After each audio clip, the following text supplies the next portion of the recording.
I am Krunal Veera, the co-founder of the board game company and Emerge. And I welcome you back to Sri CVOD Jain Pathshala Trust presents India's Emerging Champions 2020. I'm sure all of you in the last couple of days have played Bingo and have thoroughly enjoyed it. We've got some great feedback and I'm sure you realized that Bingo is simple to play but it is tough to master and consistently score good points. In the last 2 days we've spoken about how review is important in decision making and I've given you a couple of steps to follow which will help you to make your reviews better. We've got a lot of assignments from everyone. We've been able to go through all, but unfortunately because we've got so many assignments we can't reply to everyone personally. But we've seen a lot of improvement in kids and a lot of kids have told us that after they followed the review steps they've been able to play better. Now our agenda, as all of you know, is to become better decision makers and we are using our game to do this. In this session I am going to talk to you about the remaining 3 steps, that is identification of factors, goal setting and planning. Now these 3 steps are going to be equally important and if you follow these steps well, you will be able to consistently score high points. Let's talk about the first step. First is identification of factors. Now before you get into any decision making or problem solving, first you need to identify all the different factors or all the different things that will go into your decision making. So let's take an example of our game. So I will list down a few factors and then I will leave it to you to identify the remaining one. So if I have to list down factors that will affect my decision making in this gameplay, what would that be? First would be the agenda of the game is to score the most points. Second, we have a ticket which has 5 columns, 12 boxes and in all there are 60 boxes. Third, we are going to get numbers from 1 to 90. Then these numbers are not going to come in the same order. They will come out randomly. Then another factor is we need to put in numbers in every column in an ascending order. Then there's a scoring criteria, so on and so forth. So there are these multiple factors. First step is to identify, list down all the factors and write them down. Once you have identified them, then you need to understand which are the important factors that you need to concentrate and understand them more and which are not so important. Once you've done that, then what you have to do is list down or identify or understand how these factors will affect decision making. So every factor, list down a couple of points how it can help you in your decision making. I'll give you a couple of examples and then I will leave to you to do the remaining. Say first example I take that we are going to get numbers from 1 to 90 and numbers have to be put in an ascending order. So now what this does is, or what understanding I can derive out of it is, numbers from say probably 7 to 90 I can term it as high numbers. Because I have to list them in an ascending order, these high numbers need to go in the bottom of the ticket and the lower numbers need to go above. I am sure in your first game, kids who did not identify this, what they would have done is, they would have taken the higher numbers and put it in higher rows probably, and that would have led to lower score. Thus identifying this is very important. Once you've identified this, I am sure you'll place numbers better. Another factor could be is to analyze the scoring criteria. There are multiple ways to score and not every scoring criteria has equal points. So identify them and understand which can help you better because all of them are not simple to score. Another factor can be that you have boxes only 60 but numbers are 1 to 90, meaning one very important understanding is that you need not put all 90 numbers, or you cannot put all 90 numbers. You have to leave out 30 numbers. So during the game, you can skip numbers if you think they do not meet your strategy or might spoil your gameplay.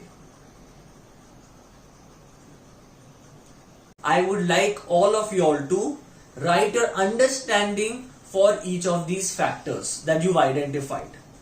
Once you have done that, then you will have a strong base to go for your next steps. If you don't identify all the factors correctly, your understanding of the game will be very low and you will not be able to do well. So now let's move on to the second step, is goal setting. I am sure out of the 500 kids, rarely any kid would have done goal setting. What you need to do is, why is goal setting important? Goal setting is not only important for you to be able to understand whether after the game you've done well or not, but also it will help you plan out during the game.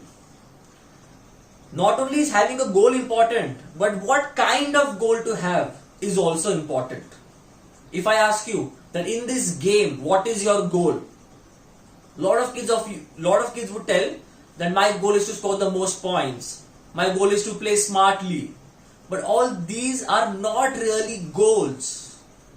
Your goal has to be SMART. S-M-A-R-T. Specific, measurable, achievable, reasonable, time bound. So you need to give a specific number to your goal. Then only will you be able to understand whether you've done well or no. Now how to make the goal is, I'll give you a couple of points. How many of you before the game started or in these 2 days have actually counted that what is the total number of points one can achieve? I'm sure rarely anyone would have done. This is a very important knowledge to have. I will not give you the answer. I want all of you all to now think and calculate what is the maximum score one can achieve. Of course, that can't be your goal because it's very tough to achieve that. In an exam, no one aims for 100%, right? So I want you all what to do is, I want you all to make step-by-step goals in order to achieve high scores. So how are you going to now set a goal is, in the last 2 games, identify your scores and based on that, add couple of 100 points and that should be your new goal. And likewise, game after game, keep on increasing your goal once you achieve. So for example, say in the last 2 games, first time you scored 900 points, second time you scored say 1050 points. So now your third goal should be maybe 1300 points. Now once you have identified this goal, you will be able to plan better. But if in the first game you scored 600, next time you scored 800, and then you plan that I want to score 2000 points, it's not a good goal. Why? Because you're overestimating yourself. So you'll not be even able to achieve then 700 points if you do that. Nor is having a low goal also good. If your goal, if you last time achieved 600, next 700, no point of having a goal 700 again. Because you will be able to achieve that goal easily, but you're not improving. So set a good goal. Once you set a good goal, it will help you to plan, and after that you will be able to measure whether you've done well or no. Now it's the time for the third step, that is planning.